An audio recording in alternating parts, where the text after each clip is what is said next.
कौन सा चैप्टर करने वाले हैं? क्या नाम है? External environment. Strategic analysis of which environment? इस चैप्टर को बेसिकली, इस चैप्टर में ना बहुत सारे अलग अलग कॉन्सेप्ट्स हैं, ठीक है, थोड़े से कम भी इंटरलिंक्ड है एक दूसरे से, तो एक बार बस टॉपिक समझते हैं। इसमें सबसे पहले हमने पढ़ा स्ट्रैटेजिक एनालिसिस क्या होता है। स्ट्रैटेजिक एनालिसिस क्या होता है। फिर हमने पढ़ा कि भाई बिजनेस एनवायरनमेंट क्या होता है, और बिजनेस एनवायरनमेंट के अंदर ही हमने पढ़ा कि माइक्रो मैक्रो क्या होता है, और मैक्रो में स्पेसिफिकली हमने पेस्ले भी पढ़ा। इसमें कॉस्मिक पढ़ा बट उतने लेंथ में नहीं पढ़ा जितना हमने पेस्ले या मैक्रो एनवायरनमेंट को पढ़ा, ठीक है। बिजनेस एनवायरनमेंट से कनेक्टेड हमने एक और टॉपिक पढ़ा विच इज इंटरनेशनलाइजेशन। एक और कनेक्टेड टॉपिक पढ़ा विच इज इंटरनेशनलाइजेशन। डन है क्या? फिर हमने क्या पढ़ा? फिर हमने इंटरनेशनलाइजेशन में वो सब कवर कर लेंगे। फिर हमने पढ़ा प्रोडक्ट। प्रोडक्ट मतलब प्रोडक्ट में उसके फीचर्स पढ़े, वो 5-6 पॉइंट्स। फिर हमने प्रोडक्ट लाइफ साइकिल के बारे में पढ़ा, यानी प्रोडक्ट के बारे में पढ़ा, प्रोडक्ट लाइफ साइकिल के बारे में पढ़ा, और वैल्यू चेन एनालिसिस के बारे में पढ़ा, क्योंकि उससे भी प्रोडक्ट एनहांस होता है, ठीक है। अच्छा, वैल्यू क्रिएशन इससे कनेक्टेड टॉपिक है तो यहीं पर लिख देती हूँ, वैल्यू क्रिएशन भी पढ़ा। फिर हमने पढ़ा एक बड़ा टॉपिक, पोर्टर के 5 फोर्सेस। पोर्टर के 5 फोर्सेस हमने पढ़ा।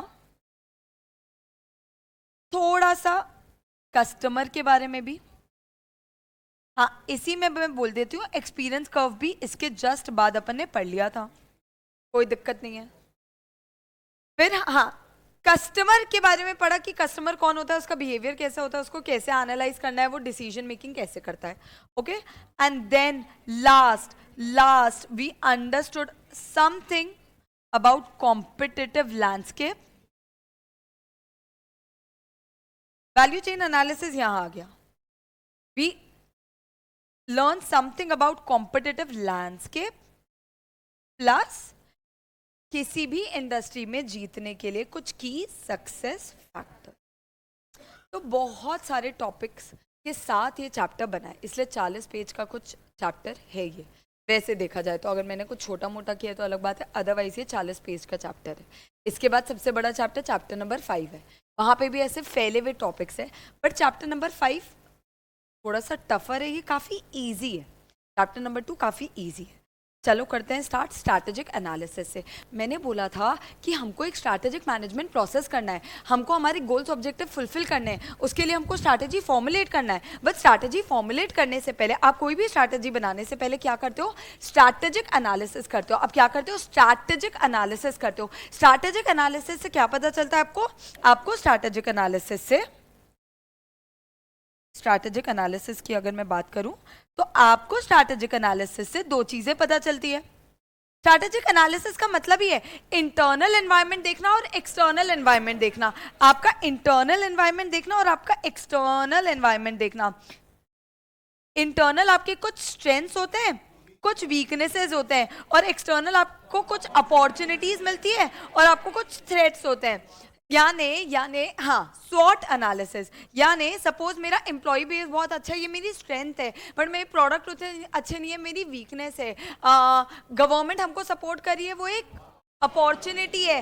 टेक्नोलॉजिकल एडवांसमेंट बहुत रैपिडली हो रहा है, हम इनोवेट नहीं कर पा रहे, इट इज़ अ थ्रेट। तो आप अपने इंटरनल एनवायरनमेंट को देखते हो, अपने एक्सटर्नल एनवायरनमेंट को देखते हो, उनकी एनालिसिस करते हो, और आपको स्ट्रैटेजिक एनालिसिस जैसा एक टॉपिक मिलता है। स्ट्रैटेजिक एनालिसिस से होता क्या है, आपको बहुत सारे ऑल्टरनेटिव्स मिलते हैं कि हम ये भी कर सकते हैं, ये अपॉर्चुनिटी हम ये भी कर सकते हैं, ये भी कर सकते हैं, ये भी कर सकते हैं। वो फिर ऑल्टरनेटिव्स को हम चेक करते हैं और फाइनली एक ऑल्टरनेटिव सेलेक्ट करते हैं। ये ऑल्टरनेटिव क्या है? ये ऑल्टरनेटिव वो स्ट्रैटेजी है जो आपके गोल्स और ऑब्जेक्टिव्स को फुलफिल करने वाली है। यानी ये सॉर्ट एनालिसिस करके फाइनली क्या होता है, आप स्ट्रैटेजी फॉर्मुलेट कर पाते हो which will help you lead to your goals and objectives. इसमें हमने एक और चीज़ पढ़ी थी, इंटरनल एनालिसिस में दो चीज़ें होती है, एक होता है अपनी परफॉर्मेंस चेक करना। व्हाट इज परफॉर्मेंस चेक करना? आपका सेल्स कैसा है, आपका प्रॉफिट कैसा है, आपका कैश फ्लो कैसा है, आपका मतलब कस्टमर सेटिस्फैक्शन वगैरह। और दूसरा आप चेक करते हो डिटर्मिनेंट्स एनालिसिस। डिटर्मिनेंट्स मतलब आपकी स्ट्रैटेजी पहले कैसी थी, अभी कैसी है, आपका फाइनेंसिंग कैसा है, आपका प्रोडक्शन कैपेसिटी कैसा है, आपकी स्ट्रेंथ्स, आपकी वीकनेसेस क्या क्या हैं। एक्सटर्नल एनालिसिस में हमने 4 चीज़ें चेक की थी, कौन कौन सी? Customer, competitor, market.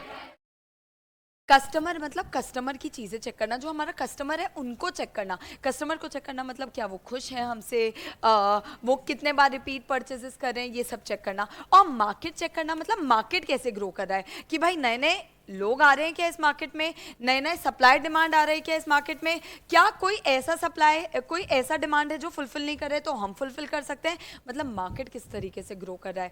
थर्ड है कॉम्पिटिटर चेक करना, कि कॉम्पिटिटर के प्रोडक्ट्स कैसे हैं, कॉम्पिटिटर की स्ट्रैटेजीज कैसी है। और लास्ट है पेस्ले करना, यानी बाहर का पूरा एनवायरनमेंट चेक करना, पॉलिटिक्स भी चेक कर लेना, इसमें एनवायरनमेंट भी चेक कर लेना, सोशल भी चेक कर लेना, टेक्नोलॉजिकल एडवांसमेंट भी चेक कर लेना, फिर सब चेक कर लेना। तो क्या क्या आ गया यहाँ पर?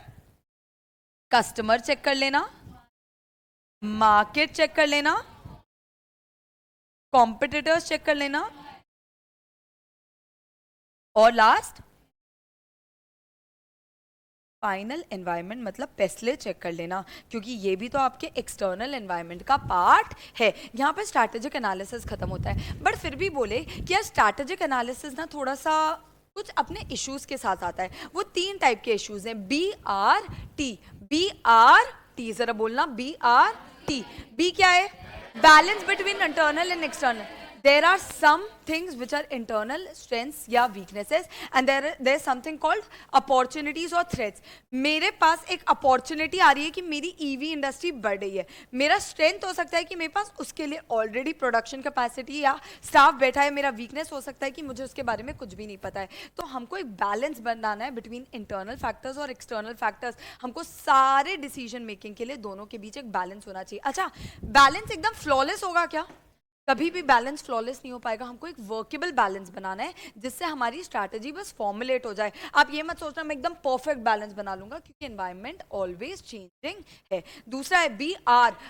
There will always be a risk. Risk किस चीज़ का होगा? रिस्क ये चीज़ का होगा कि भाई रिसेशन आ गया, रिस्क ये चीज़ का होगा एनवायरनमेंट बदल गया, रिस्क ये चीज़ का होगा टेक्नोलॉजिकल डेवलपमेंट्स आ गए। मतलब एनवायरनमेंट इतना ज़्यादा अनसर्टेन है कि वो कंटिन्यूसली डेवलप होते जाता है, वो बहुत डायनामिक है। तो there will always be a risk कि कुछ ऐसा हो जाए which does not work in your favour. और लास्ट है टी, टाइम कंज्यूमिंग। यार आपको स्ट्रैटेजी एनालिसिस से लेकर फॉर्मुलेशन से लेकर इवैल्यूएशन में इतना ज़्यादा समय लग जाता है कि वहाँ पर तो एनवायरनमेंट पूरा का पूरा बदल सकता है, और आपको ना डिसीजन मेकिंग बहुत टाइम टू टाइम करनी पड़ती है।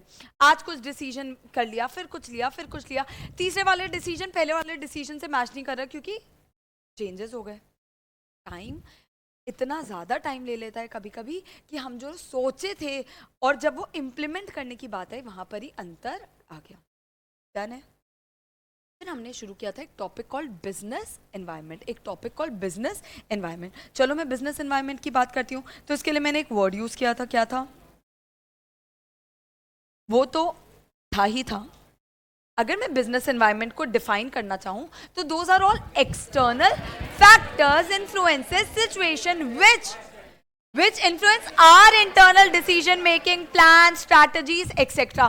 Business environment continuously evolving है and it is very very dynamic and uncertain. Business environment एक इंसान का रिलेशनशिप कैसा है बिजनेस एनवायरनमेंट से, उससे पता चलेगा कि वो कितना सक्सेसफुल होगा। एक तो वो किस तरीके से लिंक्ड है, और दूसरा वो इसके साथ कितने ज़्यादा रिलेशनशिप मेंटेन करता है। मतलब एक बिजनेस को उसके एनवायरनमेंट के साथ कंटिन्यूसली रिलेशनशिप में रहना पड़ता है। बट अगर हम उनके साथ कंटिन्यूसली रिलेशनशिप में रहेंगे ना तो 5 फायदे निकल कर आएंगे।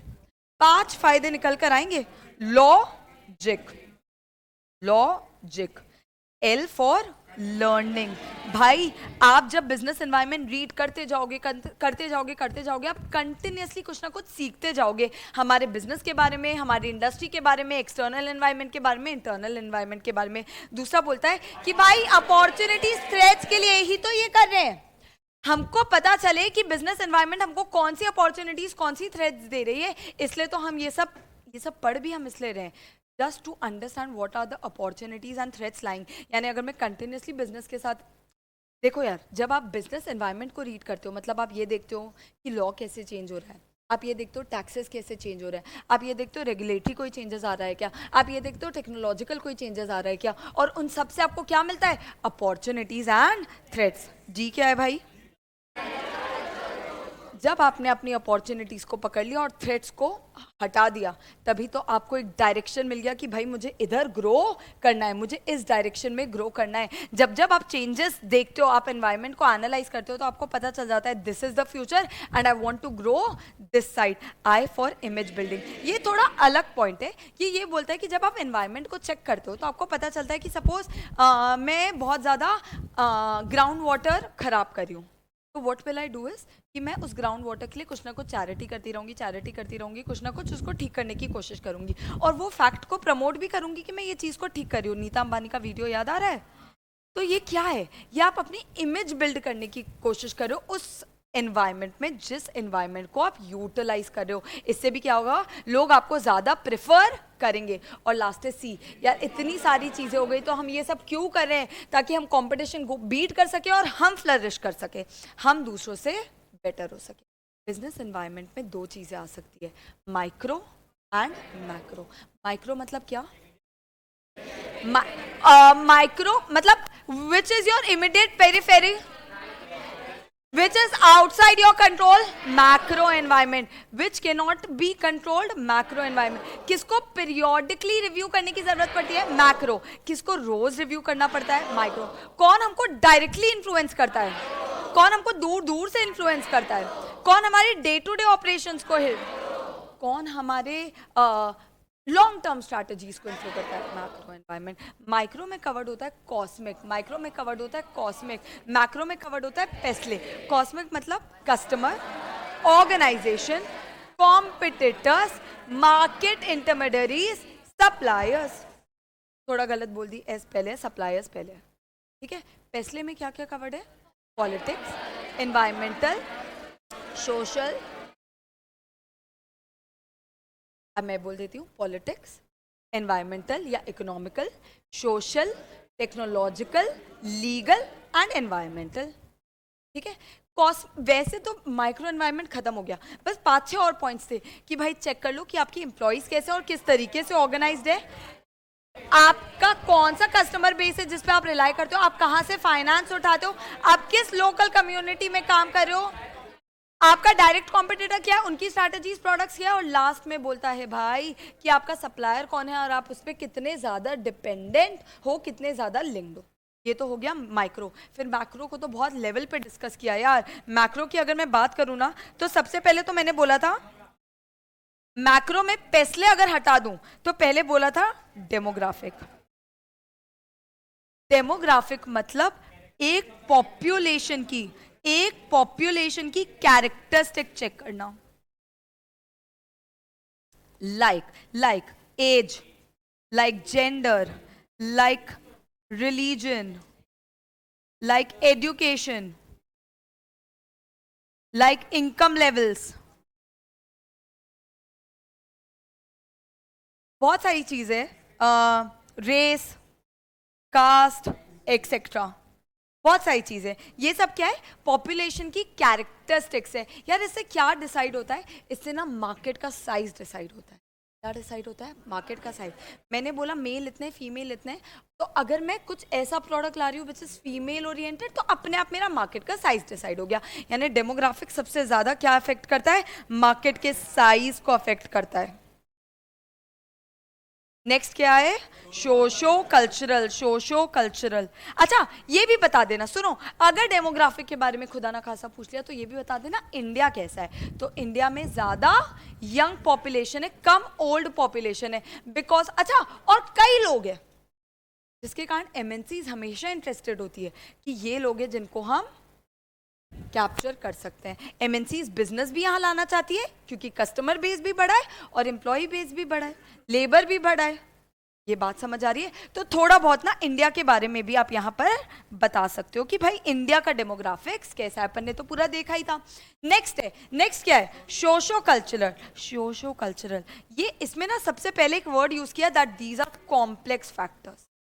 हम समझ नहीं सकते इतने इजीली, काफी कॉम्प्लेक्स फैक्टर्स हैं। और उसमें बोला it includes your beliefs, your values, your traditions, state of society कैसी है,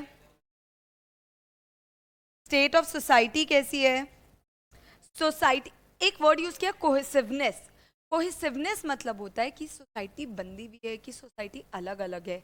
in the sense large society है, स्मॉल सोसाइटी है। लार्ज सोसाइटी में क्या सब बंधे हुए हैं, सब एक ही चीज़ को फॉलो कर रहे हैं क्या? तो ये सब किस में आ गया? Socio cultural. एक वर्ड यूज करता है यहाँ कि ये बिहेवियर चेक करती है, किसका? पॉपुलेशन का। अगर डेमोग्राफिक कैरेक्टरिस्टिक चेक करता है तो ये क्या चेक करती है? Behaviour of the population, behaviour of the population. Again social norm, customer का बिहेवियर चेंज करना बहुत मुश्किल है।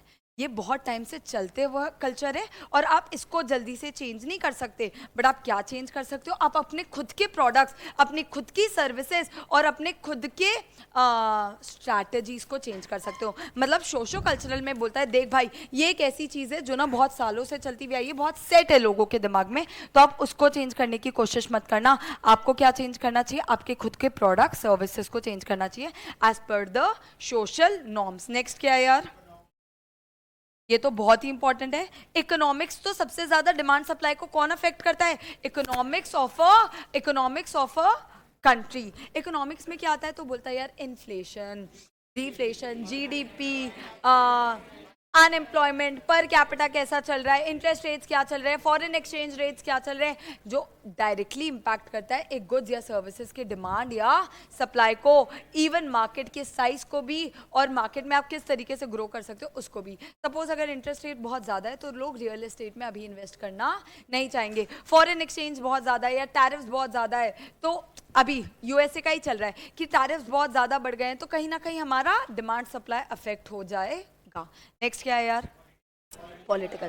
तो पॉलिटिकल लीगल में तो एक बात कर देती हूँ कि भाई गवर्नमेंट कैसी है और हमारा लॉ एंड ऑर्डर कैसा है। गवर्नमेंट कैसी है, लॉ एंड ऑर्डर कैसा है। गवर्नमेंट कैसी है मतलब उनका क्या इंटरवेंशन, आइडियोलॉजीज क्या है, उनका पॉलिटिक्स का मोरालिटी क्या है, पॉलिटिक्स कितनी डेवलप्ड है, वो कितना ज्यादा इंटरवीन कर रही है आपके बिजनेस में। अगर बहुत ज्यादा इंटरवीन कर रही है तो कहीं ना कहीं दिक्कत हो सकती है। अच्छा, लॉ और ऑर्डर कैसा है? एक इंसान उस स्टेट, उस कंट्री में जाना चाहेगा जहाँ का लीगल सिस्टम बहुत क्लासिक है और जहाँ पर पॉलिटिकल इंटरवेंशन थोड़ा कम है, और बोलता है कि भाई कुछ लीगल एस्पेक्ट्स को तो जरूर ध्यान रखना। लाइक कॉम्पिटिशन एक्ट क्या बोलता है, कस्टमर प्रोटेक्शन एक्ट क्या बोलता है, आपका कंपनीज एक्ट क्या बोलता है, आपका लेबर लॉज क्या बोलता है। यानी ये कुछ ऐसे लीगल रिक्वायरमेंट्स है जो हर इंसान को मद्देनजर रखते हुए बिजनेस करना चाहिए। और लास्ट तो है टेक्नोलॉजी।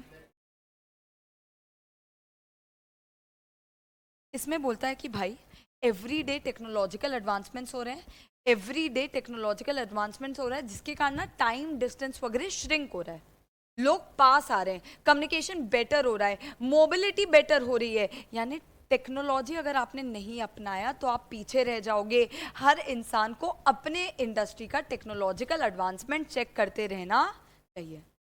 ओके, यही सारे पॉइंट्स पेस्ले में वापस नहीं रिपीट कर रही हूँ, बट हाँ पेस्ले में एक और चीज़ है, एनवायरमेंटल। क्या है? एनवायरमेंटल बोलता है कि भाई क्लाइमेट चेंज इतना ज़्यादा हो रहा है। अच्छा, टेक्नोलॉजी के बारे में एक और पॉइंट था जो एनवायरमेंटल में भी है कि टेक्नोलॉजी के कारण कई कई नई इंडस्ट्रीज आ रही है, बट कई कई नई पुरानी इंडस्ट्रीज रिप्लेस भी हो रही है या डिमिनिश भी हो रही है। सेम एनवायरमेंट में बोलता है क्लाइमेट चेंज के कारण कई कई नई इंडस्ट्रीज आ रही है, like solar installation, EV segment, और कई पुरानी इंडस्ट्रीज रिप्लेस भी हो रही है, पेट्रोल, इलेक्ट्रिसिटी एक्सेट्रा। डन है। ये भी पढ़ा था कि क्या बोलते हैं एनवायरमेंट का इफेक्ट होता है कहाँ कहाँ? Insurance, tourism, farming. Micro macro दिमाग में आ गया क्या? माइक्रो मैक्रो दिमाग में आ गया क्या? नेक्स्ट क्या कॉन्सेप्ट है यार? क्या मतलब है इंटरनेशनलाइजेशन का? बिजनेस एक्सपैंड करना। कहाँ एक्सपैंड करना? इंडिया के महाराष्ट्र से छत्तीसगढ़ में चले जाऊं? बाहर, आउटसाइड इंडिया एक्सपैंड करना। यार इंटरनेशनलाइजेशन लोग क्यों करते हैं? ग्रो करने के लिए करते हैं, चीप रिसोर्सेज के लिए करते हैं, ज्यादा प्रॉफिट के लिए करते हैं।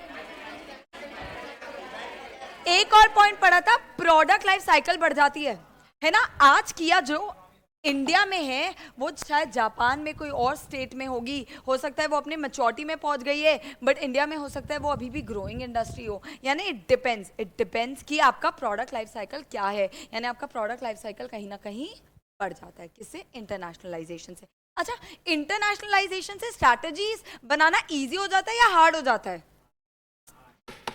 इंटरनेशनलाइजेशन से स्ट्रैटेजीज बनाना इजी हो जाता है या हार्ड हो जाता है?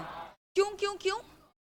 क्योंकि कंपटीशन बढ़िया। अरे यार, अभी तो इंडिया का पेस्ले देख रहे थे, अब आप जापान का भी पेस्ले देखो, आप यूएसए का भी पेस्ले देखो। यानी आपके बहुत सारे फैक्टर्स बढ़ जाते हैं, बहुत सारे वेरिएबल्स बढ़ जाते हैं। और यार वापस, जितने ज्यादा वेरिएबल्स बढ़ेंगे उतना ज्यादा उनके बीच का कनेक्शन बढ़ेगा और हम और फंसते जा सकते हैं। इसमें सबसे पहला हमने क्या पढ़ा था? Characteristics of a global company. क्या क्या है? Common ownership, common resources, common strategy. एक ओनरशिप है, भले बहुत सारे यूनिट्स हो। दूसरा, इनकी स्ट्रैटेजी सेम है और हर इंसान सेम स्ट्रैटेजी फॉलो करता है। और दूसरा, कॉमन पूल ऑफ रिसोर्सेज है। पेटेंट्स कॉमन है, टेक्नोलॉजी कॉमन है, सॉफ्टवेयर कॉमन है, पैसा कॉमन है, और उसी रिसोर्स को वो लोग लेते रहते हैं। फिर बोलता है इंटरनेशनलाइजेशन करने के लिए ना, इंटरनेशनलाइजेशन करने के लिए आपको एक प्रोसेस फॉलो करना चाहिए। क्या प्रोसेस फॉलो करना? पहले तो देखो क्या अपॉर्चुनिटी थ्रेट्स है आपके ग्लोबल एनवायरनमेंट में, फिर चेक करो स्कोप ऑफ ऑपरेशंस कि आप हर जगह ऑपरेट करना चाहते हो या कुछ स्कोप ऑफ ऑपरेशंस रखना चाहते हो। तीसरा, उसके लिए आप कोई गोल या ऑब्जेक्टिव सेट करो। और लास्ट बोलता है कि उसके लिए आप स्ट्रैटेजीज बनाओ। नेक्स्ट क्या था यार? लोग क्यों इंटरनेशनलाइजेशन करना चाहते हैं? तो सबसे पहले था, मैकडॉनल्ड्स क्यों करना चाहता है? Need to grow. Amazon logistic का क्या पॉइंट था? Rapid shrinking of time and distance. अच्छा, मारुति बेंज का हमने वो देखा था। मारुति यहां पर क्यों प्रोडक्शन कर रहा है? क्योंकि ट्रांसपोर्टेशन कम हो जा रहा है। अच्छा, जारा या H&M अपने कपड़े बाहर से क्यों बनवाता है? क्योंकि चीपर रॉ मटेरियल रिसोर्सेज मिलते हैं। अच्छा, ये टोयोटा वाला जापान छोड़कर यहाँ क्यों आ गया? डोमेस्टिक मार्केट्स इनफ नहीं थे। अच्छा, ये बड़ी बड़ी ब्रांड्स ने ईशा अंबानी के साथ क्यों अलायंस किया? क्योंकि अलायंस से कुछ बेनिफिट्स मिलते हैं। अच्छा, ये मैंने बोला था चाइना चली गई थी नेस्कैफे, क्यों? क्योंकि वहां पर अपॉर्चुनिटीज दिख रही थी उसको, जो अभी डोमेस्टिक मार्केट में नहीं दिख रही थी। और लास्ट था कि HSBC स्टैंडर्ड, यानी प्राइवेटाइजेशन बहुत ज्यादा बढ़ा है, तो कहीं ना कहीं आपको अपॉर्चुनिटी दिख रही है कि आप ये कंट्री जाकर भी बिजनेस कर सकते हो। जो एनवायरमेंट के बारे में मैंने नहीं पढ़ा है वो है 3 चीजें। अभी हमने क्या पढ़ा? पेस्ले पढ़ा। आप पेस्ले कहाँ का चेक करते हो? इंडिया का। कहाँ का चेक करते हो? इंडिया का। अच्छा यार, there are some things which changes globally, like अभी जो USA टैरिफ स्ट्रक्चर लेकर आ रहा है, तो कहीं ना कहीं it has a global impact. India is part of APAC। आपको पता है क्या ये बात? APAC, Asia Pacific. यानी देर आर सम यूनियंस जो कुछ कंट्रीज के बने, जैसे कि यूरोपियन यूनियन, EU, नाटो। कुछ सुनो, एक मैं बोल रही हूं there is a global environment, एक मैं बोल रही हूं there is an environment of specific regions, जैसे कि APAC, एशिया पैसिफिक, जैसे कि European Union, EU, and then there is a country, and then there is a country. तो जब आप इंटरनेशनलाइजेशन करते हो ना, आपको 3 हिस्सों में चीजों को चेक करना पड़ता है। एक ग्लोबल, एक रीजनल, कि रीजनल क्या क्या चेंजेस आ रहे हैं, और last country specific check. Country specific check. जब आप इंटरनेशनलाइजेशन करने का सोचते हो तो आपको यह भी देखना पड़ता है कि सपोज वर्ल्ड ट्रेड ऑर्गेनाइजेशन पूरे वर्ल्ड के लिए, पूरे ग्लोबल के लिए क्या क्या रूल्स रेगुलेशन ला रहे हैं, ये भी चेक करना पड़ता है। आपको ये भी चेक करना पड़ता है कि आपका एशिया पैसिफिक रीजन क्या क्या रूल्स रेगुलेशन चेंजेस लेकर आ रहा है। और आपको ये भी चेक करना पड़ता है कि आपकी खुद की कंट्री, जैसे मैं जापान जाना चाहती हूँ, तो जापान क्या क्या चेंजेस ला रही है। There is a check in 3 levels. आपका एक्सटर्नल एनवायरनमेंट को 3 हिस्सों में बांट दिया। एक बोलता है ग्लोबल एनवायरनमेंट चेक करो, एक बोलता है रीजनल एनवायरनमेंट चेक करो, और लास्ट में बोलता है कि भाई अपने कंट्री लेवल एनवायरनमेंट भी चेक करो। आना जरा, कौन सा पेज नंबर है यार?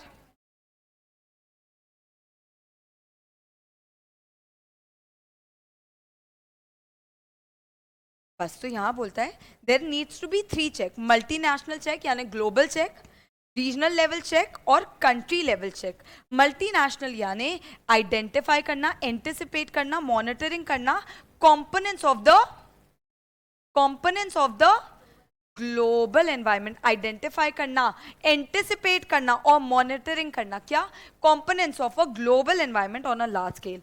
Understanding global developments covering economic and other macro elements is important.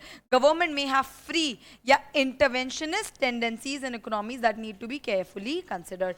यार अभी यूएसए चाइना में टैरिफ लगा रहा है, उसका भी इम्पैक्ट ग्लोबल होने वाला है, क्योंकि जितना चाइना में इम्पैक्ट होगा उसके आसपास के फिर कंट्रीज को तो इम्पैक्ट होगा ना। कैसे हो सकता है जो चाइना में अब प्रोडक्शन नहीं हो पा रहा वो इंडिया आ जाए, वो बांग्लादेश चले जाए, मतलब कहीं ना कहीं यूएस और चाइना का इम्पैक्ट हम पे भी हो जाएगा। यानी ग्लोबल एनवायरनमेंट का इम्पैक्ट चेक करना बहुत ज़रूरी है। सेकेंड है रीजनल मतलब स्पेसिफिक जोग्राफिक एरियाज चेक करना, जैसे कि एपैक चेक कर लो, ईयू के रूल्स रेगुलेशन चेक कर लो, एक्सेट्रा। और लास्ट है country level check. Country level check मतलब पैसले, आप अपनी खुद की कंट्री का पैसले एनालिसिस कर लो।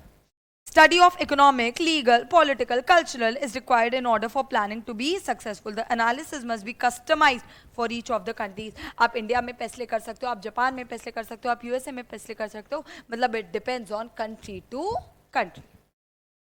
इजी, कोई दिक्कत परेशानी? ये 3 पॉइंट्स है। यहाँ पर अपना बिजनेस एनवायरनमेंट कंप्लीट होता है, यहाँ पर अपना बिजनेस एनवायरनमेंट कंप्लीट होता है। नेक्स्ट क्या है यार?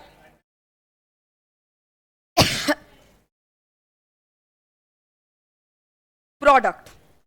आ जाओ प्यारे वाले पॉइंट में, product and industry. Product and industry, सबसे पहले तो प्रोडक्ट के बारे में कुछ कैरेक्टरिस्टिक्स डिस्कस करना है। प्रोडक्ट के बारे में कुछ कैरेक्टरिस्टिक्स डिस्कस करना है। क्या था यार कैरेक्टरिस्टिक्स? नहीं तो मैंने क्या बताया था? TPFU TP TPFU UP, ये था।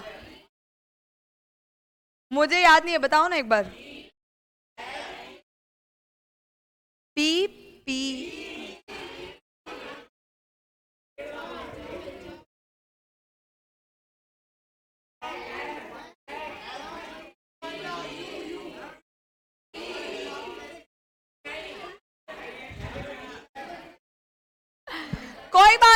कोई बात नहीं।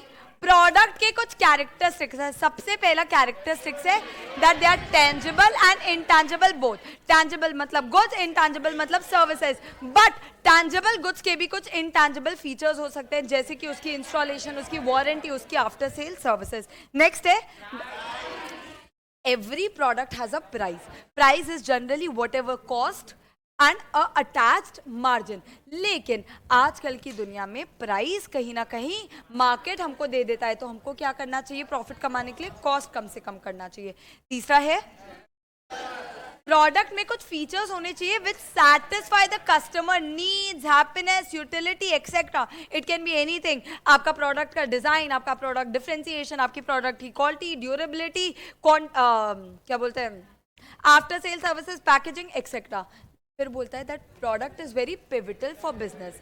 It is very pivotal for business. इसका मतलब है कि आप कोई भी स्ट्रैटेजीज बनाओ, प्रोडक्ट को यहाँ रखकर बनाना, आप मार्केटिंग स्ट्रैटेजी बनाओ, आप लॉजिस्टिक स्ट्रैटेजी बनाओ, आप वैल्यू चेन करो, हर चीज़ किस हिसाब से करनी चाहिए कि product is what we have to deliver, और लास्ट है that it has a useful life, मतलब एक प्रोडक्ट लाइफ साइकिल होती है भाई जो हम फॉलो करते हैं, और सपोज यूजफुल लाइफ कम है तो उस हिसाब से स्ट्रैटेजीज बनाओ, यूजफुल लाइफ बहुत ज़्यादा है तो उस हिसाब से स्ट्रैटेजीज बनाओ। डन। फिर हमने पढ़ा था एक एस शेप्ड कर्व, एक एस शेप्ड कर्व, क्या था ये था ये विथ टाइम क्या होता है, विथ टाइम क्या होता है, सेल या यूनिट्स चेंज होता है। देयर आर 4 फेजेस, क्या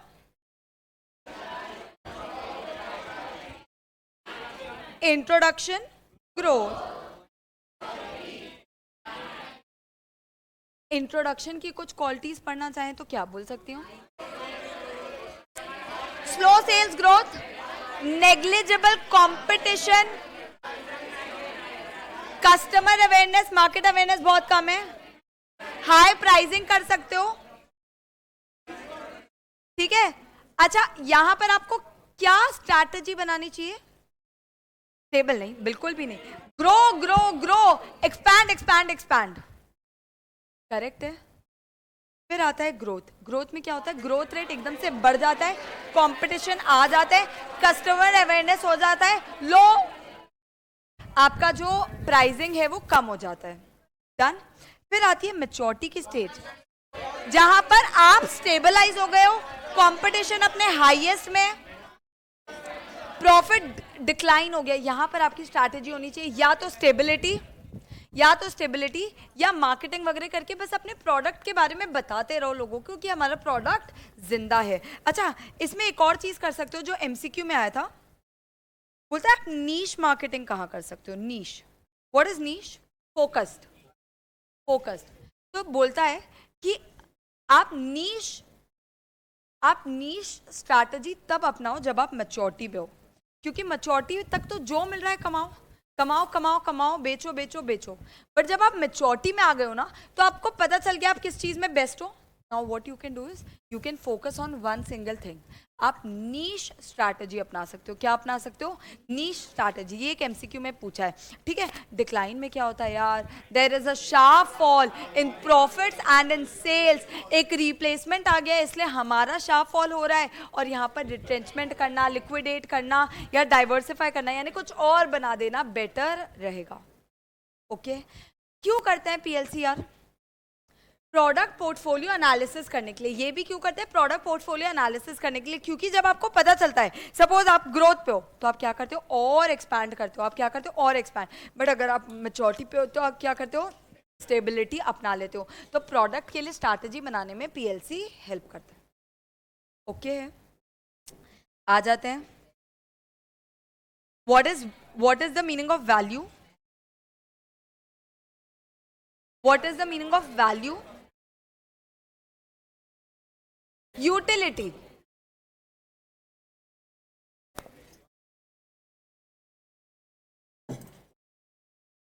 सुनो मैं बोलती हूँ what is the meaning of value, तो जब आपको कोई प्रोडक्ट से कोई यूटिलिटी मिलती है, इट कैन बी एनीथिंग, आपका वो एक फंक्शनैलिटी पूरा कर सकता है, आपको वो हैप्पीनेस दे सकता है, आपको मतलब वॉट एवर टाइप से सेटिस्फाई कर सकता है, that is value, that is value. और हर कंपनी क्या कोशिश करती है, अपने प्रोडक्ट की वैल्यू बढ़ाने की, क्यों, ताकि उसको कंपटीशन में एडवांटेज मिल सके, वो लोगों से आगे बढ़ सके।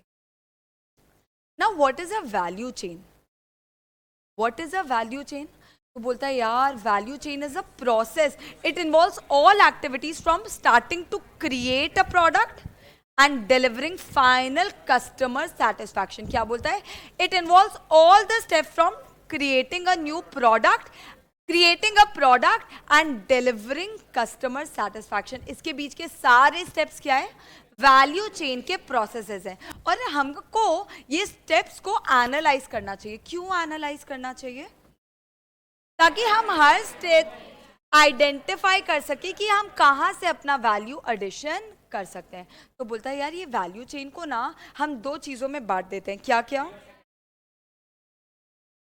प्राइमरी एक्टिविटीज और सेकेंडरी एक्टिविटीज। प्राइमरी कितनी एक्टिविटीज हैं? 5। सेकेंडरी कितनी एक्टिविटीज हैं? 4। प्राइमरी में क्या क्या है पहले बोलना तो। ओ भाई, डोंट यूज फोन प्लीज, सबका ध्यान यहाँ होना चाहिए। ओके है? प्राइमरी एक्टिविटीज कौन कौन सी है? हाँ, तो inbound logistics, operation, outbound logistics, sales and marketing, after sale service. Secondary activity कौन कौन सी है?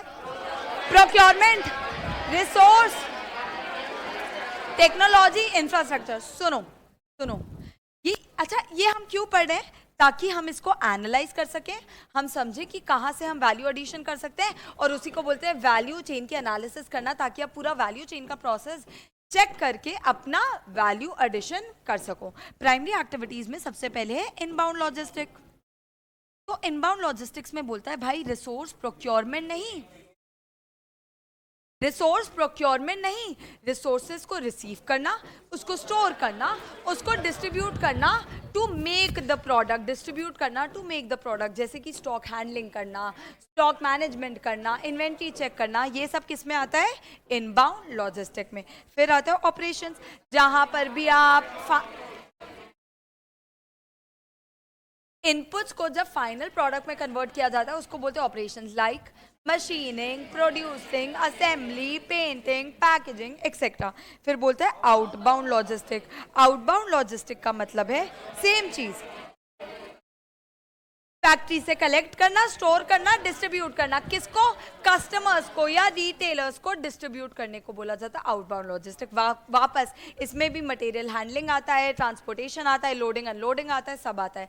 नाउ सर्विस के लिए एक और लाइन लिखता है, वो बोलता है कि भाई सर्विसेज के केस में आउटबाउंड लॉजिस्टिक तो कुछ हो नहीं सकता। बोलता है जहां तक हम सर्विस तक पहुंचा देना, उनको सर्विस तक पहुंचा देना, कस्टमर तक नहीं, हम कस्टमर को सर्विस तक पहुंचा देना, that is called outbound logistic. फिर बोलता है मार्केटिंग और सेल्स, हर तरीका जिससे हम कस्टमर को हमारे प्रोडक्ट के बारे में अवेयर करवाते हैं ना, that is sales and marketing, that is sales and marketing, creating awareness about our products so that customers buy our products. और लास्ट क्या है?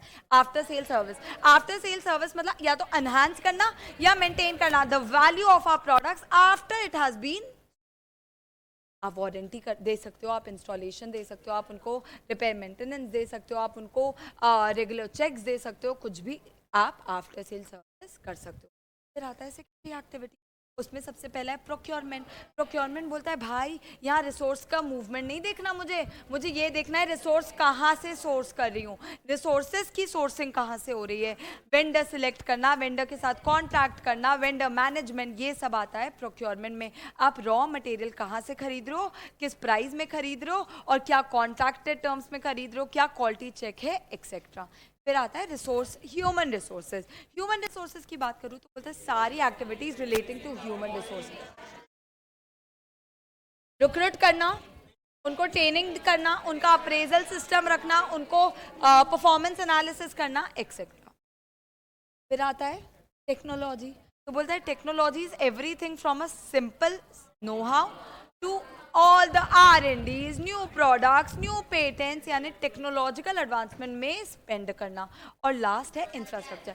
इंफ्रास्ट्रक्चर मतलब हमारे सिस्टम कैसे हैं, हमारे स्ट्रक्चर कैसे हैं, हमारा फाइनेंसिंग कैसा है, हमारा क्वालिटी कंट्रोल चेक कैसा है, हमारा लैंड बिल्डिंग वगैरह कैसा है, हमारा IT सिस्टम कैसा है, ये सब किसका पार्ट है?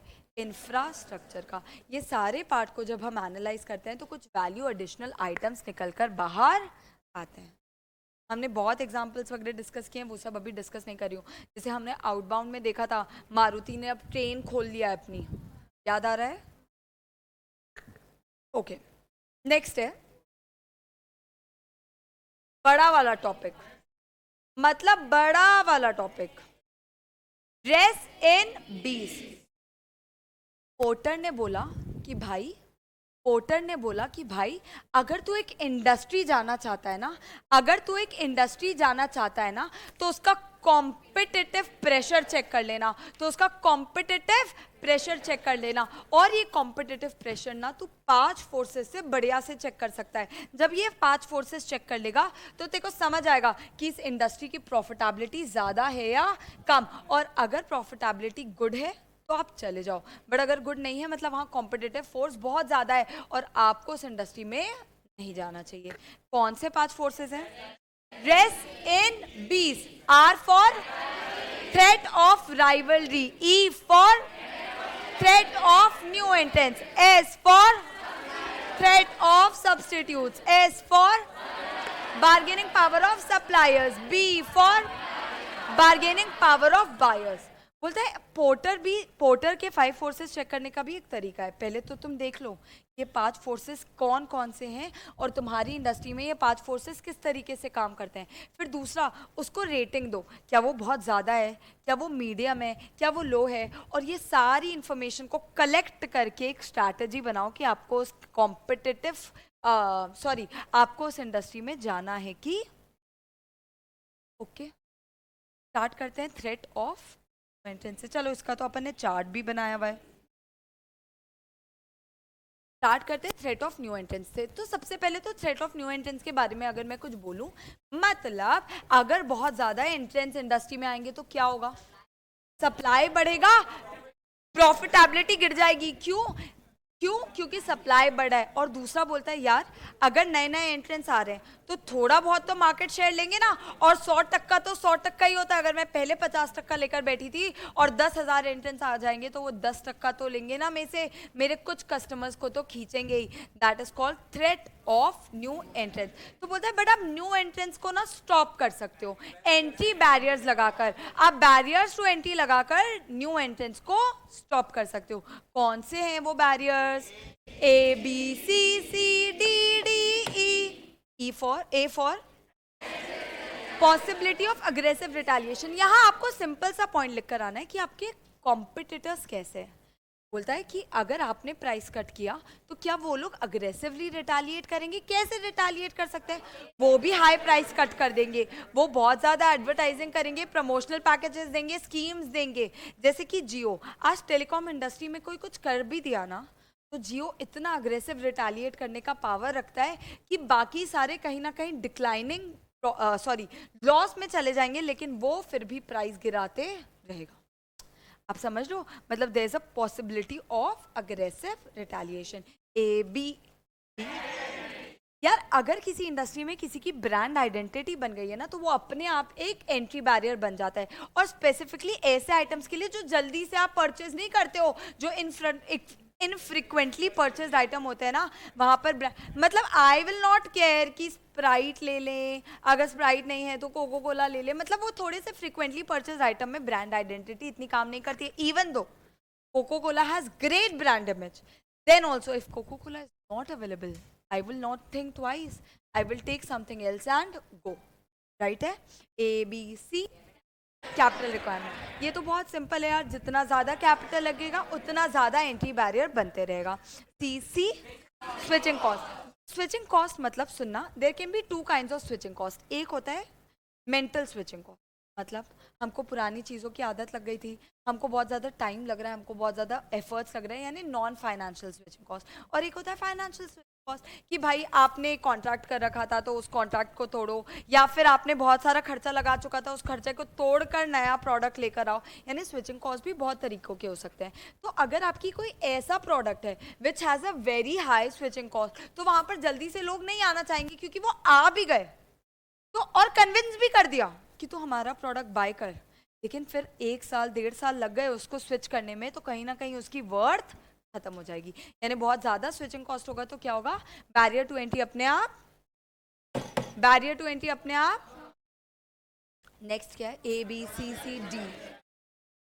ये तो बहुत आसान है। अगर आपका प्रोडक्ट डिफरेंशिएटेड है, कुछ यूनिक फीचर्स है, तो कहीं ना कहीं वो that will create a barrier to entry. फिर D, अगर आपका डिस्ट्रीब्यूशन चैनल बहुत ज़्यादा बड़ा है, आपके फैला हुआ डिस्ट्रीब्यूशन चैनल है, तो कहीं ना कहीं आपके साथ कंपटीशन करना वैसे भी डिफिकल्ट हो जाएगा, प्लस आप इम्पीड कर सकते हो अदर्स को एंटर करने में वो सेम डिस्ट्रीब्यूशन चैनल। और लास्ट है इकोनॉमीज ऑफ स्केल। एक जितना बड़ा इकोनॉमीज ऑफ स्केल उतना कम कॉस्ट, उतना कम कॉस्ट तो उतना कम प्राइस। हर इंसान आते साथ 1 lakh unit, 2 lakh unit, 3 lakh unit बनाने का नहीं सोच सकता। यानी एक स्टार्टअप कंपनी का कहीं ना कहीं इतना ज़्यादा कम कॉस्टिंग नहीं हो पाता है जितना एक नॉन कंपनी या बड़ी कंपनी का हो पाता है। डन है। नेक्स्ट क्या है? चलो राइवलरी पहले पढ़ लेते हैं। राइवलरी की ना एक दो और पॉइंट बोलती हूँ। राइवलरी मतलब क्या? एग्जिस्टिंग कॉम्पिटिटर्स के बीच राइवलरी। एग्जिस्टिंग कॉम्पिटिटर्स के बीच rivalry. This is the most dominant force of Porter. Yes, ये दो मैं आप लोग को एमसीक्यू पर्सपेक्टिव से बता रही हूँ। एक ये सबसे मतलब मैं बोलती हूँ कि सबसे ज्यादा हैवी कौन सा फोर्स होता है तो वो है राइवलरी। सबसे हेवी कौन सा फोर्स होता है तो वो है राइवलरी। और दूसरा ये सबसे ज्यादा क्या इफेक्ट करता है?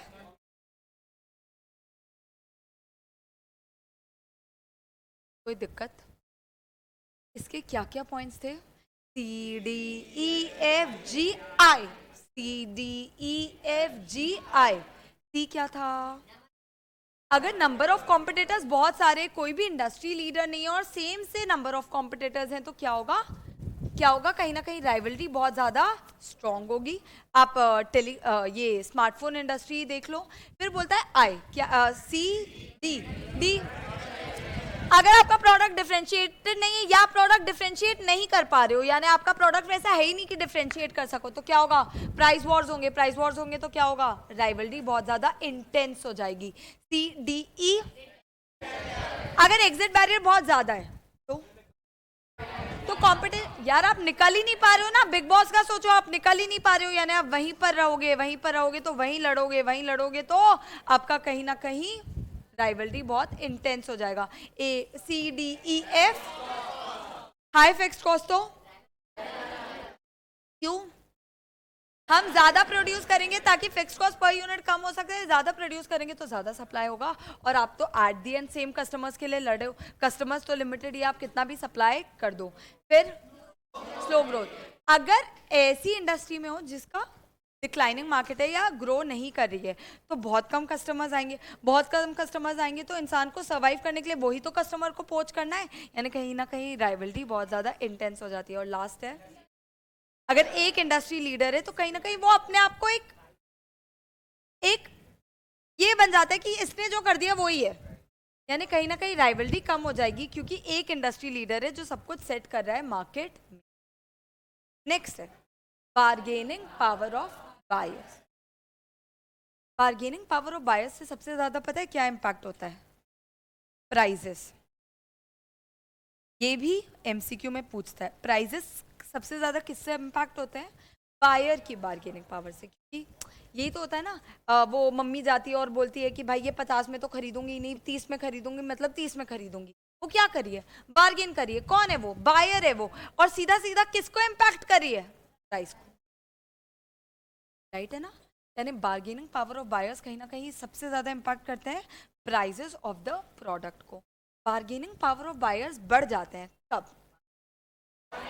जब बायर्स बड़े हो या कॉन्सेंट्रेटेड हो, यानी इकट्ठे बायर्स हो। प्रोडक्ट बायर के लिए कहीं से भी क्रूशियल नहीं है। मतलब सुनो ना, आज मैं बताती हूं कि अगर मेरा यहाँ पर ये कनेक्टर खराब हो गया, ये मेरे लिए कुछ भी बिल्कुल भी इंपॉर्टेंट है क्या? इंपॉर्टेंट है, बट कहीं पे भी मिल जाएगा, फट से मिल जाएगा, यानी मेरे लिए क्रिटिकल नहीं है। आज कोई टीचर के साथ कुछ हो गया तो वो मेरे लिए बहुत क्रिटिकल एस्पेक्ट है, बट ये कनेक्टर खराब हो गया तो मैं कहीं, एक जन ने बोला यार 100 रुपए का दूंगा और मेरे को पता है कि 90 का कहीं और मिल सकता है, मैं इजीली वहां जा सकती हूँ। मतलब मेरे लिए ये प्रोडक्ट क्रिटिकल नहीं है। दूसरा, स्विचिंग कॉस्ट भी कम है। सोचो ना, अगर इसकी स्विचिंग कॉस्ट बहुत ज़्यादा होगी तो मैं शायद वहीं से खरीदूं जहाँ से मैंने पहले खरीदा था, बट स्विचिंग कॉस्ट कम होगी तो वो ईजिली स्विच कर सकता है। और लास्ट पॉइंट क्या है? उनको फुल नॉलेज है अबाउट एवरीथिंग। उनको पता, अभी मैंने क्या बोला? एक जगह 100 का मिल रहा है बट मुझे पता है ये दूसरे जगह 90 का मिल रहा है, मतलब आई हैव नॉलेज। यार वो होता है ना, आई टेल यू, हम लोग ये क्या बोलते हैं, व्हेन वी वेंट कश्मीर, तो वहाँ पर बहुत सारी एक्टिविटीज़ होते हैं करने को। अब वो एक्टिविटीज़ के बारे में हमको कोई नॉलेज नहीं कि वो क्या प्राइस चार्ज कर सकते हैं। और बात ये भाई, वो 12,000 भी करे, सुनना, एक आइटम का उसने 12,000 बोला and we got it down to 5,000। हमारे लिए तो ये हमने बहुत कम कर दिया भाई, 12 का माल को 5 कर दिया, ऊपर जाकर पता चला ये 3 में हो जाता। अब मुझे कैसे पता ये 3 में हो जाता? यानी जहां पर बायर्स का नॉलेज नहीं है तो बार्गेनिंग पावर उनकी कम हो जाएगी, बट अगर फुल नॉलेज है तो कहीं ना कहीं उनकी बार्गेनिंग पावर बहुत स्ट्रांग रहेगी। और वहीं मैं सप्लायर्स की बात करूं तो वो एकदम इमीडिएट ऑपोजिट है। क्या? सप्लायर्स कॉन्सेंट्रेटेड है, बायर के लिए प्रोडक्ट क्रूशल है, या फिर सप्लायर्स स्विचिंग कॉस्ट बहुत ज़्यादा है, ये सब में क्या होगा? बार्गेनिंग पावर ऑफ सप्लायर्स ज़्यादा होगा। सब्सटीट्यूट्स अवेलेबल नहीं है। और लास्ट है सब्सटीट्यूट। सुनना, एक चीज़ बोल रही हूँ, मैं भी पेपर बैग बेचती हूँ, कोई और भी पेपर बैग बेचता है, इससे क्या होगा?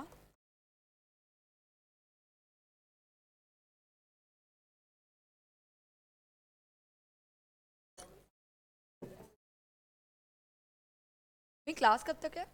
4:45 तक। सुनो तो, मैं भी पेपर बैग बेचती हूँ और आप भी पेपर बैग बेचते हो, क्या होगा? कंपटीशन होगा। क्या होगा? कंपटीशन। हम लोग कंपटीशन में, मैं पेपर बैग बेचती हूँ, कोई और काइंड ऑफ रीयूजेबल बैग बेचता है, कोई और ओल्ड क्लोथ्स का बैग बेचता है, तो क्या होगा? ये थ्रेट ऑफ सब्सटीट्यूट्स है, समझना। सेम आइटम बेच रहे हो तो कंपटीशन, अलग आइटम बेच रहे हो, सेम पर्पस है, सेम फंक्शनैलिटी है, सेम यूजेज है, तो substitute. Substitutes is also a latent source of, क्या बोल रही हूँ, लेटेंट सोर्स ऑफ कंपटीशन। कैसे भाई? अगर सब्सटीट्यूट्स अवेलेबल हैं तो कहीं ना कहीं मैं बहुत हाई प्राइसेस नहीं कर सकती हूँ, क्योंकि लोगों के पास अब कंपटीशन ही नहीं है, लोगों के पास सब्सटीट्यूट्स भी हैं। सिर्फ पेपर बैग का पेपर बैग नहीं है, पेपर बैग का ओल्ड क्लोथ बैग भी है, पेपर बैग के लिए कोई और रिसाइकल बैग भी। अंडरस्टूड है? क्या आप पोर्टर 5 फोर्सेस से क्लियर हो? हमने बहुत समय दिया है पोर्टर 5 फोर्सेस को। नेक्स्ट क्या है बच्चे?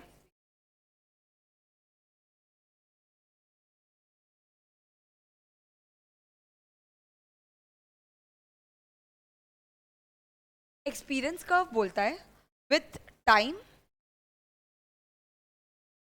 with time या with number of units produced,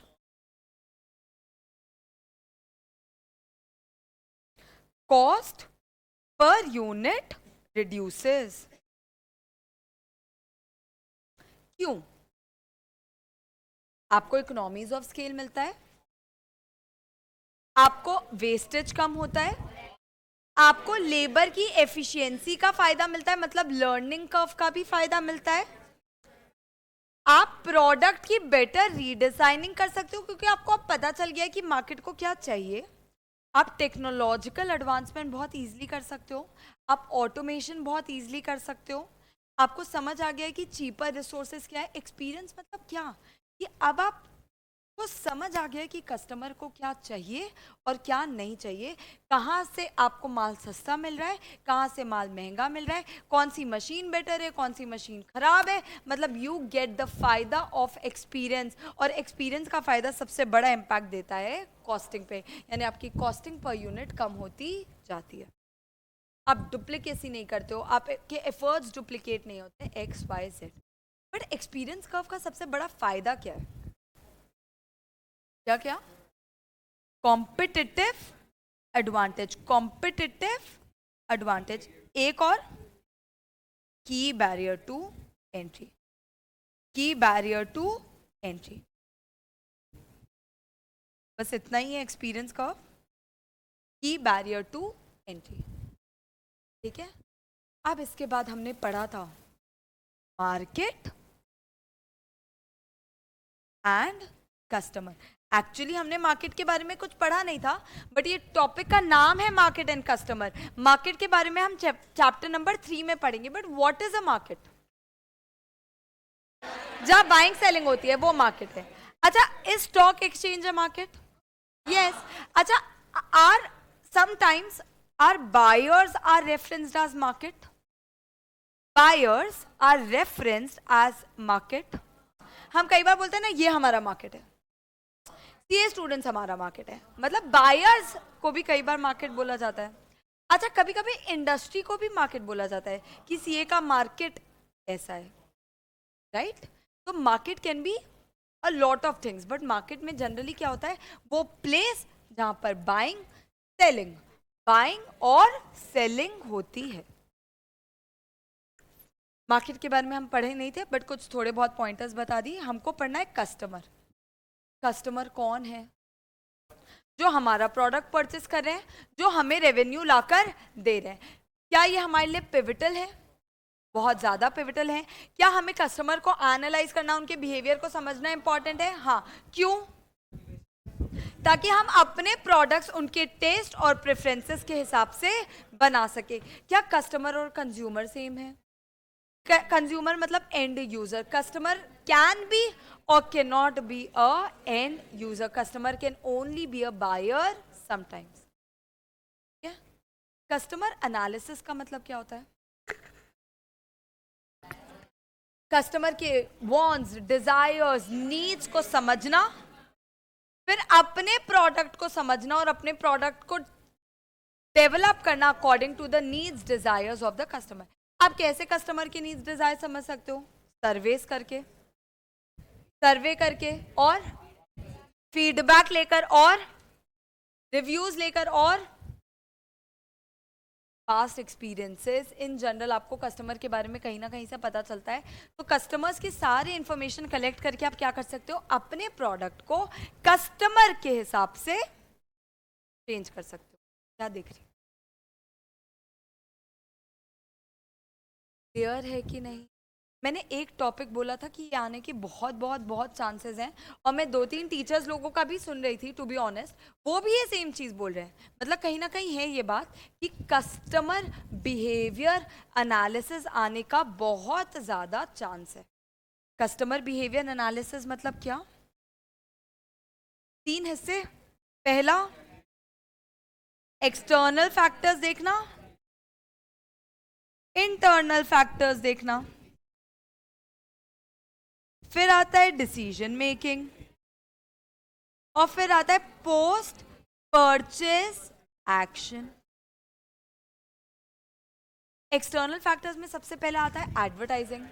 वो वॉशिंग पाउडर निरमा, या दूध सी सफेदी निरमा से आए, ये इतना ज्यादा बस गया है। आप वॉशिंग पाउडर निरमा यूज करते हो या ना करते हो?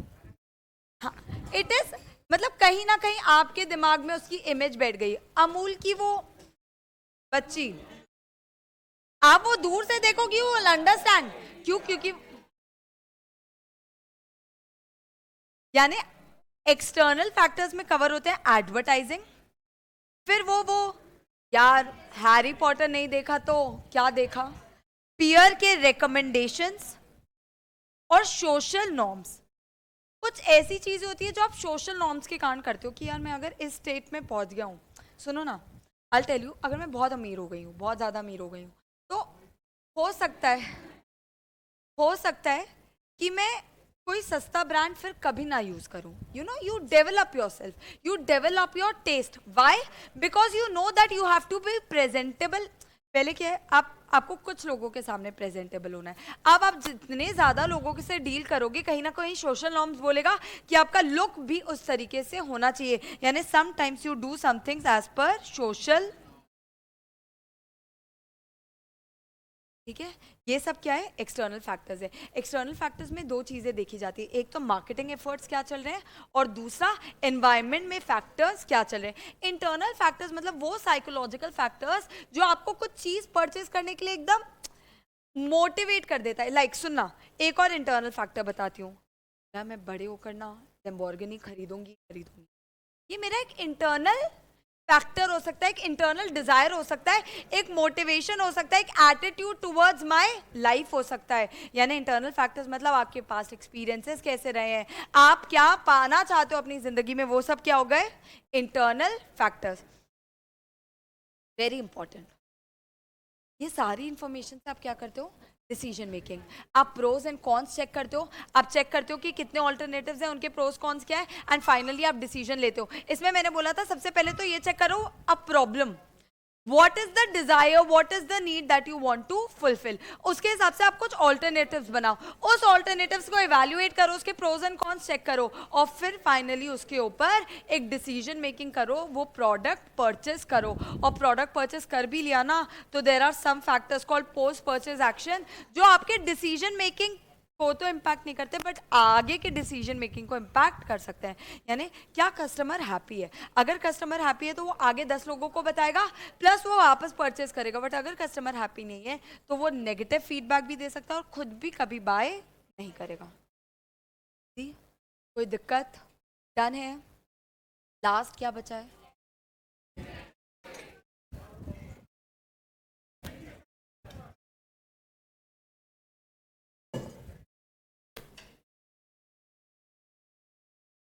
पहली बात तो बात करते हैं what is a competitive strategy. That was the word. क्या वर्ड है? मैं भी एक बार चेक कर लेती हूँ। कॉम्पिटिटिव स्ट्रैटेजी, इसमें भी हमने 2-3 पॉइंट्स पढ़े थे। कॉम्पिटिटिव स्ट्रैटेजी मतलब वो स्ट्रैटेजी जो आप अपनाते हो अपने कंपटीशन से आगे बढ़ने के लिए, उनको बीट करने के लिए। और आप ये सब किससे कर सकते हो? कॉम्पिटिटिव एडवांटेज के थ्रू कर सकते हो। मतलब आप में कुछ ऐसी चीजें जो दूसरों में ना हो, तभी तो आप कंपटीशन से आगे हो पाओगे। लेकिन बोलता है पहले तो आप ये चेक करो कि आप किस तरीके से आगे बढ़ सकते हो, आप कोई कॉम्पिटिटिव एडवांटेज लाओ अपने में।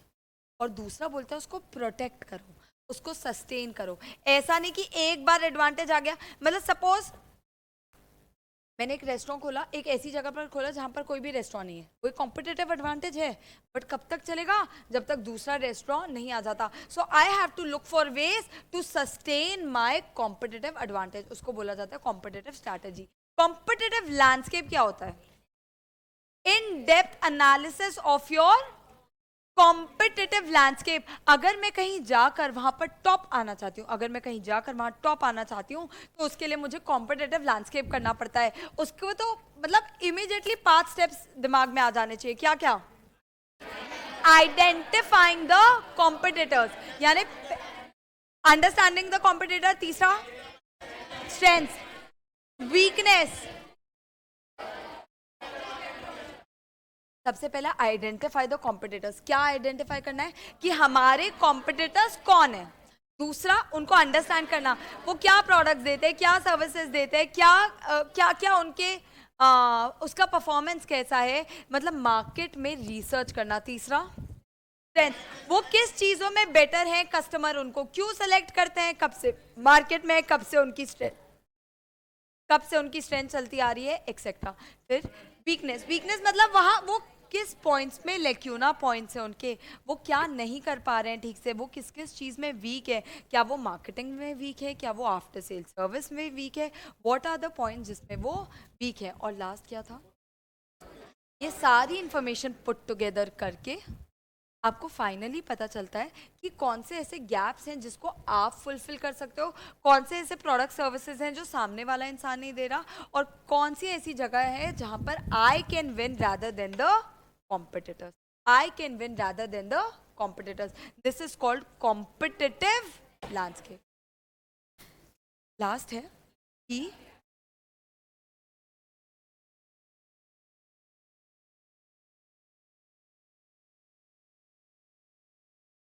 की सक्सेस फैक्टर्स, मतलब अगर आपको सुनना, अगर आपको एक इंडस्ट्री में प्रॉस्पर करना है, सिंपल, अगर आपको एक इंडस्ट्री में प्रॉस्पर करना है, लाइक मुझे सीए एजुकेशन इंडस्ट्री में अगर प्रॉस्पर करना है, तो there are some key success factors which I have to have, like good faculties, past year results, experience of the faculties, kind of books या kind of content that I keep, infrastructure। सुनो ना, हो सकता है मेरी marketing हल्की कम हो, but word of mouth अपने आप हो जाएगा अगर ये सारे की सक्सेस फैक्टर्स हुए तो। Success factors are those things that will help me prosper in the marketplace. Key success factors are those pointers which will eventually make a company either profitable or loss making या competitively successful और unsuccessful. Simple बात बोल रही हूँ, वो factors जो एक industry में आपको प्रॉस्पर करने में हेल्प करते हैं, और it is the difference between a profitable company and a loss making company या competitively advanced company या competitively unsuccessful company. इतना बोल लोगे, इतना बोल लोगे? फिर मैंने कुछ की सक्सेस फैक्टर्स लिखाए भी थे कि क्या क्या हो सकता है, क्या क्या हो सकता है. Employees, resources, products, technology, features, strategies etcetera. ये कोई भी फैक्टर्स हो सकते हैं जिससे आप मार्केट प्लेस में प्रॉस्पर कर सकते हो. अच्छा, फिर मैंने बोला था कि अगर आपने की सक्सेस फैक्टर का मिसडायग्नोसिस कर दिया तो क्या होगा, आपके पूरे स्ट्रैटेजीज मिसडायरेक्टेड हो जाएंगे और आप फिर आपकी जो स्ट्रैटेजीज होगी वो आपके गोल्स ऑब्जेक्टिव्स को पूरा नहीं कर पाएगी. फिर मैंने बोला था कि key success factor vary from one industry to another industry and it can vary within the industry as well. और की सक्सेस फैक्टर कई सारे हो सकते हैं, but there are sometimes 3 or 4 key success factors which are better या which outrank the others. तो manager को ये सोचना है कि वो कौन से की सक्सेस फैक्टर्स है जिसपे मुझे ज्यादा ध्यान देना है. और लास्ट बोला था कि अगर मैंने 3 क्वेश्चन का आंसर कर दिया तो मुझे पता चल जाएगा कि एक इंडस्ट्री में क्या क्या की सक्सेस फैक्टर होते हैं. पहला, हाउ डू कस्टमर्स चूज. दूसरा, वो कौन से प्रोडक्ट फीचर्स है जिसको कस्टमर सबसे ज्यादा देखता है. तीसरा,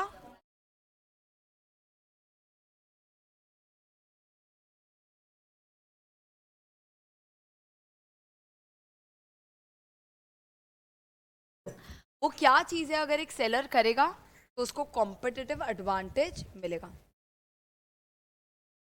and how can you sustain the competitive advantage. ये कुछ 4-5 पॉइंट्स अगर आपने की सक्सेस फैक्टर में लिख लिया तो आपका आंसर कंप्लीट है विद एन एग्जांपल. ओके है क्या? डन. एक पॉइंट था जो छूट गया था आना, बस एक पॉइंट था जो छूट गया था, अट्रैक्टिवनेस ऑफ इंडस्ट्री. सुनो, इस पे क्वेश्चन नहीं पूछा जाता है जनरली, बट बोलता है आप इंडस्ट्री की अट्रैक्टिवनेस कैसे चेक कर सकते हो. तो पहला पॉइंट बोलता है that it attractiveness of industry is a relative term not an absolute term. मतलब क्या?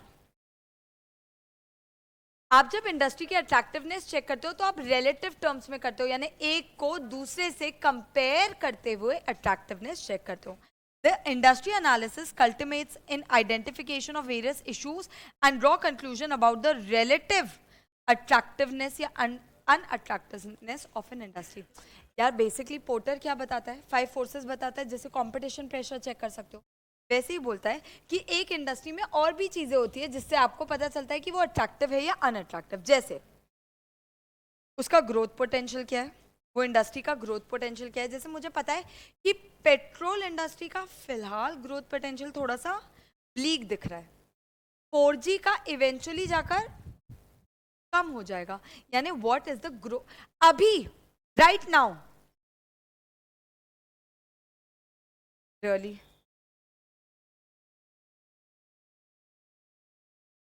सीरियसली, मतलब ये क्या है? तुम बच्चे हो क्या?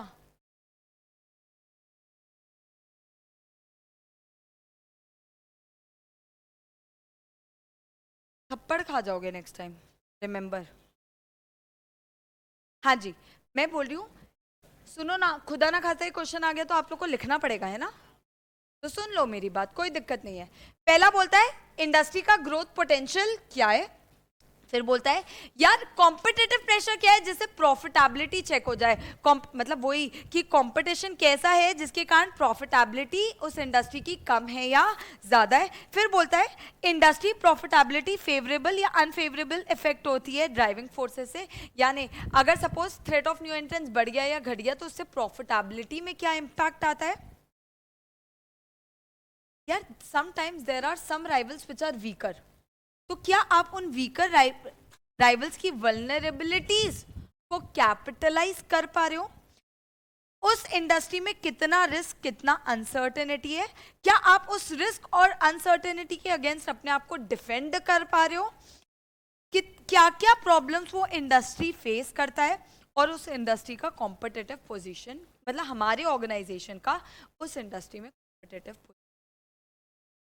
इंडस्ट्री की ग्रोथ पोटेंशियल कैसी है, हम कहाँ स्टैंड करते हैं, कंपटीशन के कारण प्रॉफिटेबिलिटी कैसी है, वो इंडस्ट्री में रिस्क कितना है, अनसर्टेनिटी कितनी है, क्या आप रिस्क अनसर्टेनिटी के थ्रू अपने आप को डिफेंड कर पा रहे हो, क्या वीकर राइवल की वल्नरेबिलिटी को अपनी अपॉर्चुनिटी बना पा रहे हो, और क्या क्या प्रॉब्लम्स वो इंडस्ट्री फेस करती।